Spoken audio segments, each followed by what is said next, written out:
আমার ছোটোবেলা থেকে স্বপ্ন আমি অনেক বড় ব্লগার হবো। আমি ভিডিও করুম। এই ভিডিও করতে আমার অনেক ভালো লাগে, কিন্তু আশেপাশের মানুষ তারা নানান কথা বলে, কিন্তু তাদের কথা আমি পাত্তা দিই না। কারণ আমার ভিডিও করতে অনেক অনেক ভালো লাগে, আমি জানি না কেন। আমার ইউটিউব চ্যানেল, ইনস্টাগ্রাম, ফেসবুক এগুলো অত গ্রোপিং না, টিকটক অ্যাকাউন্ট অনেক গ্রোপিং। তারপর আমি এই তিন প্ল্যাটফর্মে ভিডিও আপলোড করি প্রতিদিন।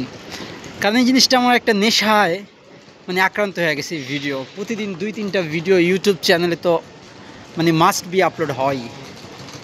কে কি বলে সেগুলো আমি পাত্তা দিই না, আমি আরও হাসি। কেউ যদি কিছু বলে আমার খুব ভাল লাগে, কারণ ইচ্ছা মানুষকে অনেক দূর আগে নিয়ে যায়।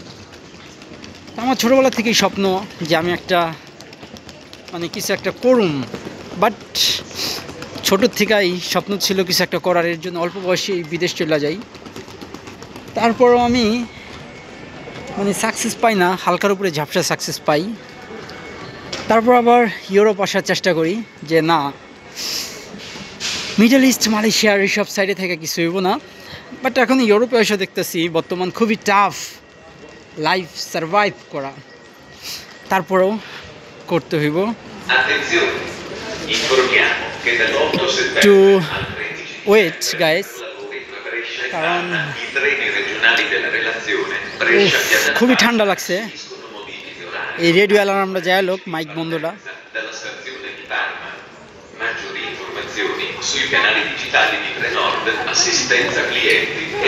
আমি এতটুকু জানি, স্বপ্ন মানুষকে এবং ইচ্ছা শক্তি মানুষকে অনেক দূর আগায় নিয়ে যায়। সাকসেস পাইতে হইব এর কোনো কারণ নাই, কিন্তু ইচ্ছা শক্তি এবং চেষ্টা এবং ধৈর্য এবং স্বপ্ন মানুষকে বাঁচতে শেখায়। তো ভিডিওটা কেমন লাগলো, কে কোথা থেকে দেখতেছেন অবশ্যই আপনারা কমেন্ট করে জানাবেন।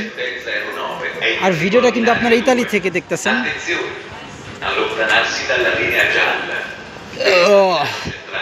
তো সবাই ধন্যবাদ গাইস ভিডিওটা দেখার জন্য।